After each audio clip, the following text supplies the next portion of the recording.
एक तो तुम कुछ गूंगे बहरों की दुकान हो, बोलते तो हो नहीं, बैठे हुए आराम से जैसे बाबा रामदेव जी आए प्रवचन दे रहे हैं, सुन रहे हैं। खुद तो भरोसा रखना है, अपना बेस्ट देना है, कभी हार नहीं माननी है, स्ट्रॉन्ग रहना है, चिंता तो बिल्कुल भी नहीं करना है। बड़े बड़े लोग कहते हैं, बड़े बड़े फिलोसफर कहते हैं, बड़े बड़े राइटर कहते हैं, बड़े बड़े बिजनेसमैन कहते हैं, उसमें गाने का बोला रहा कि पैरों में घुंघरू बांध ली तो तेरा हाथ चमका रहा है, हाथों में घुंघरू बांध ली। चाहे तुमसे बड़ा हो कि छोटा हो, तुम्हें बड़ा भरोसा होता अपने आप में, इसमें बहुत ताकत, सलमान खान बन जाते तुम लोग, फाड़ दूंगा, चिड़ दूंगा, उड़ा दूंगा।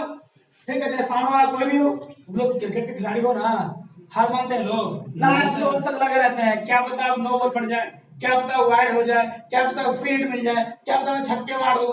फ्रेंड्स देखिए बच्चों, जैसा कि आप देख सकते हैं, मैंने बोर्ड पे कुछ 10 इंपॉर्टेंट चीजें लिखी हुई है।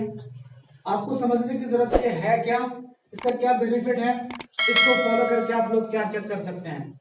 अब कैसे देखो, पहले देखो फर्स्ट पॉइंट है डोंट वरी। इसका मतलब क्या होता है, चिंता मत करो। तो फिर तू किस बात की चिंता कर रहा है भाई, पढ़ो, चिंता उनका छोड़ दो, दुनियादारी में कुछ नहीं रखा है, आपका मेन फोकस होना चाहिए पढ़ाई लिखाई पे। सो आपको चिंता बिल्कुल भी नहीं करनी है, राइट। कौन सा लोग चिंता में डूबे रहते हैं, हाय रब्बा मेरा क्या होगा, हाय रब्बा अब क्या होगा, हाय रब्बा कल क्या होगा। जो होगा वो तो होना ही है, ठीक है, इसलिए आपको चिंता नहीं करनी है, पढ़ाई करनी है। दूसरा देखो स्टे स्ट्रॉन्ग, इसका मतलब है कि मजबूत रहो। मजबूत रहो मतलब नहीं कि खा के भिक्षु बन जाओ, मोटा सान, ये नहीं। मजबूत यहाँ पे स्टे स्ट्रॉन्ग से मतलब है कि अंदर से आपको मजबूत होना है अपने काम के प्रति, जिस काम को भी करना चाहते हैं उसके लिए आप बिल्कुल तैयार रहिए, स्ट्रॉन्ग रहिए बिल्कुल। फिर never give up. Never give up का मतलब क्या होता है बच्चों, कभी हार मत मानो। जो कि आप लोग मान लेते हो, इसको देखो, हार ही मान लेता है, सर हमसे ना हो पाए तो काहे ना हो पाए, क्यों नहीं होगा, तुम एलियंस हो क्या भाई। ये इसी दुनिया में आए हुए लोग अंग्रेजी बोलते हैं, एलियंस बोलते हैं, बताओ। हाँ, हम लोग एलियंस से किस दुनिया में आए हैं, सही बताओ। कहाँ आवाज निकल रही है, तुम एलियंस हो, तुमने कुछ नहीं बोला, इसकी मुझे लगा कहीं हो गए। भाई हम इस दुनिया में आए हुए हैं, हमारा काम है किसी चीज के प्रति हार मत मानो। जैसे कि मान लिया अभी अंग्रेजी सीखना है ना किसी में, तो बहुत सारे बच्चे ना, यार मुझसे अंग्रेजी नहीं होगा, मैं जा रहा हूँ, 4 दिन क्लास लिया, 10 दिन क्लास लिया, छोड़ के चले गए, अब नहीं होगा मुझसे, हार मान लिया। भाई नहीं होगा तुमसे तो तुमको कल भी नहीं आता था, आज तुमने सीखने की कोशिश की और हार मान लिया, इसका मतलब यह कि तुमको कल भी नहीं ही आएगा। यानी कि अंग्रेजी से तुमसे कोई वास्ता रहा ही नहीं। सो आपको कभी भी हार नहीं माननी है। तुम लोग क्रिकेट के खिलाड़ी हो ना, हार मानते हैं लोग, लास्ट ओवर तक लगे रहते हैं, क्या पता अब नो बॉल पड़ जाए, क्या पता वाइड हो जाए, क्या पता फील्ड मिल जाए, क्या पता मैं छक्के मार दूं।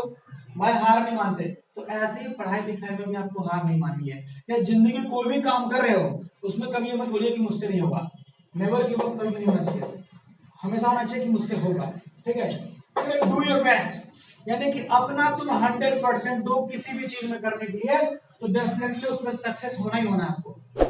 डू योर बेस्ट, यानी कि आप अपना बेस्ट दीजिए अपनी क्षमता के हिसाब से, जितना भी आप में पावर है, ठीक है। तो अपना बेस्ट दीजिए। जिसने यहाँ पे हार मान ली, इसका मतलब ये कि उसने अपनी पूरी 100% दिया ही नहीं। दिया क्या उसने, अगर 100% देगा, एक तो तुम कुछ गूंगे बहरों की दुकान हो, बोलते तो हो नहीं, बैठे हुए आराम से जैसे बाबा रामदेव जी आए प्रवचन दे रहे हैं, सुन रहे हैं। डू बेस्ट का मतलब होता है कि अपना 100% देना है। 100% मतलब क्या है कि आप पूरा एफर्ट दीजिए, सीखने की कोशिश कीजिए, ठीक है। आप कोशिश नहीं करते हैं तो क्या होगा, यहाँ मैंने बता दिया, यहीं पे कॉपी खुलता है, फिर घर जाकर कॉपी रख दिए, फिर आप यहीं कॉपी खोलेंगे। 100% दे रहे हो आप लोग, ऐसे में कभी नहीं सीख पाओगे, ठीक है। सीखने के लिए आपको जितना यहाँ सीखते हो उससे डबल आपको घर पे जाके मेहनत करनी पड़ेगी, तब जाके सीखेंगे आप। फिर आप believe in yourself. Believe in yourself का मतलब होता है कि खुद में भरोसा रखो, खुद भरोसा रखो कि हाँ मैं कर सकता हूँ। तुम मैच खेलने गए हो, फिर से बता रहा हूँ मैं, और लास्ट में 6 रन चाहिए, तो तुम्हें अपने आप पे भरोसा रखना पड़ेगा कि बॉलर चाहे आगे वाला शोएब अख्तर हो चाहे ब्रेट ली हो, उससे मतलब नहीं है, छक्का मैं मार दूंगा। मार सकते हो भाई, बहुत बार ऐसे क्रिकेट में हुआ है कि लास्ट में कोई छक्का मार के लोगों ने मैच जिताया है। तुमने शायद जावेद मिराज का नाम सुना होगा, पाकिस्तान का बल्लेबाज उठाए, वही भी जिता ही है, उसने भारत के खिलाफ भी लास्ट में छक्का मार दिया था और जीत गए थे लोग। वैसा कई बार हुआ है, आईपीएल में आपने देखा होगा, लास्ट में छक्का मार दिया था लोगों ने, ठीक है। तो ऐसे कई बार होता है। तो कहता है बिलीव इन योर सेल्फ, यानी खुद में भरोसा रखो कि भाई मुझसे होगा। ये नहीं कि मैं चाहिए पढ़ने में, मैं कितना कमजोर हूँ, ये तो कर लेगा चाहे कर लेगी, मुझसे नहीं होगा। भाई होगा, क्यों नहीं होगा बताओ। तो बिलीव इन योर सेल्फ, यानी खुद में भरोसा रखो कि मुझसे होगा। जब तुम लड़ाई करते हो तो कहते हो साले को मार दूंगा मैं, चाहे तुमसे बड़ा हो कि छोटा हो, तो तुम्हें बड़ा भरोसा होता अपने आप में, इसमें बहुत ताकत, सलमान खान बन जाते हो तुम लोग, फाड़ दूंगा, चीड़ दूंगा, उड़ा दूंगा, ठीक है, चाहे सामने वाला कोई भी हो। तो ऐसे हर एक चीज में बिलीव इन योरसेल्फ वाला टर्म्स कंडीशन अप्लाई होता है कि आप खुद में भरोसा रखिए, हर चीज पॉसिबल है।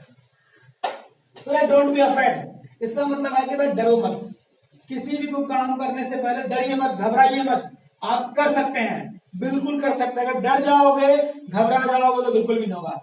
मान लीजिए स्टेज पर परफॉर्म करना है, पहले से पैर हिलने लगा, क्या होगा, कर लोगे?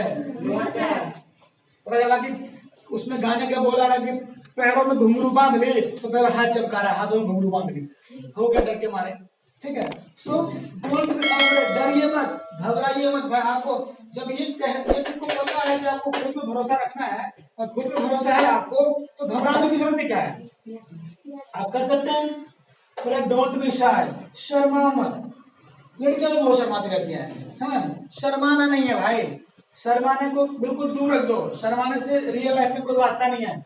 शर्माने की जरूरत है क्या है, जब शर्माओगे तुमसे कुछ नहीं होगा, कुछ भी नहीं होगा, यकीन मानो, चाहे लड़का हो या लड़की हो। ऐसा नहीं कि सिर्फ लड़कियां शर्माती, लड़के भी शर्माते हैं। अभी मैं एक लड़का को लड़की को खड़ा कर दूं यहाँ पे आपस में कॉन्वर्सेशन के लिए, तो दोनों की आंखें हो जाती है, एक दूसरे की थोड़ा देखते हैं कि सामने कौन खड़ा है।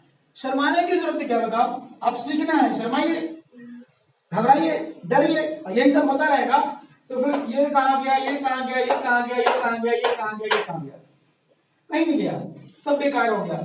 सो आपको शर्माना नहीं है, घबराना नहीं है, खुद पे भरोसा रखना है, अपना बेस्ट देना है, कभी हार नहीं माननी है, स्ट्रॉन्ग रहना है, पश्चाताप तो बिल्कुल भी नहीं करना है, ठीक है। Next point, don't get nervous, nervous मत होइए। बहुत से लोगों को देखा होगा, जैसे वहां पे तो अंग्रेजी बोलता है, वो तो यहाँ आके बोलो नर्वसनेस चालू, पसीने छूटने लगते हैं, ठीक है, जो शब्द आ भी होता है वो निकलता नहीं है, आएगा तो मुंह से फंबल होता है, हकलाने लगता है, वो स्टैमर बन जाएगा है। तो आपको नर्वस नहीं होना है, किसी चीज में परफॉर्म करने से पहले भी नर्वस रहते लोग, जैसे स्टेज पे चढ़ने की बारी आएगी, हाँ भाई नर्वसनेस चालू है, जो भी याद रहा सब भूलने चालू हो गए, भाई नर्वस नहीं होना है। अगला है कीप गोइंग, कीप गोइंग का मतलब है बच्चों लगातार आप बढ़ते रहिए, यानी कि जो काम आप कर रहे हैं उसको लगातार करते रहिए, ये कंफर्म है कि आपको सफलता जरूर मिलेगी। बड़े बड़े लोग कहते हैं, बड़े बड़े फिलोसोफर कहते हैं, बड़े बड़े राइटर कहते हैं, बड़े बड़े बिजनेसमैन कहते हैं कि भाई किसी भी काम को अगर आप लगातार कर रहे हैं, एक बार असफल हो सकते हैं, 2 बार हो सकते हैं, 3 बार हो सकते हैं, लेकिन उन 3 गलतियों से सीख करके कंफर्म है कि चौथी बार आप सक्सेस हो जाओगे। लेकिन अगर आपने एक बार गलती की छोड़ दिया तो कहां पे सक्सेस, कैसे भी सक्सेस नहीं। तुम सब ग्रहों को साइकिल चलाना आता है ना? एक बार में कितने लोग चला लिए सबसे बताया ना? कितने लोगों ने एक ही बार में साइकिल चलाना सीख लिया, गिरे ही नहीं, बिल्कुल भी नहीं, उनको चोट नहीं लगी, हाथ नहीं उड़वाए, कुछ नहीं हुआ, सबने सबके सब गिरे होंगे 1-2 बार, ठीक है, तब जाके सीखे। लेकिन जब तुमने साइकिल चलाना शुरू किया, एक बार गिरे और दूसरी बार चलाते नहीं तो कैसे जाते हैं, तो वहां तुम डर नहीं माना, लग गया चोट तो लग गई, तो दोबारा चलाएंगे, 4 बार चलाएंगे, 5 बार चलाएंगे, नतीजा क्या हुआ, तुम सीख गए। ऐसे ही तुम अभी अंग्रेजी सीखने आए हो, एक बार गलती होगी, 2 बार, 3 बार, 4 बार, 5 बार, 10 बार, कब तक गलती होगा बताओ, फिर सीख जाओगे। इसलिए कहते हैं किसी भी काम को लगातार करिए, 100% सीख जाओगे, ठीक है। और फिर लास्ट में come on you can do it, तो आपको ये भरोसा होना चाहिए कि भाई कुछ नहीं है, सब कुछ है जो हम कर सकते हैं। दुनिया में ऐसा कुछ नहीं है इंसान नहीं कर सकता है, सब कुछ इंसान कर सकता है और करके लोग दिखा रहे हैं। सिर्फ करने की जज्बा होनी चाहिए और आपको खुद पे भरोसा होना चाहिए। तो फिर क्या बोलोगे, वी कैन डू इट।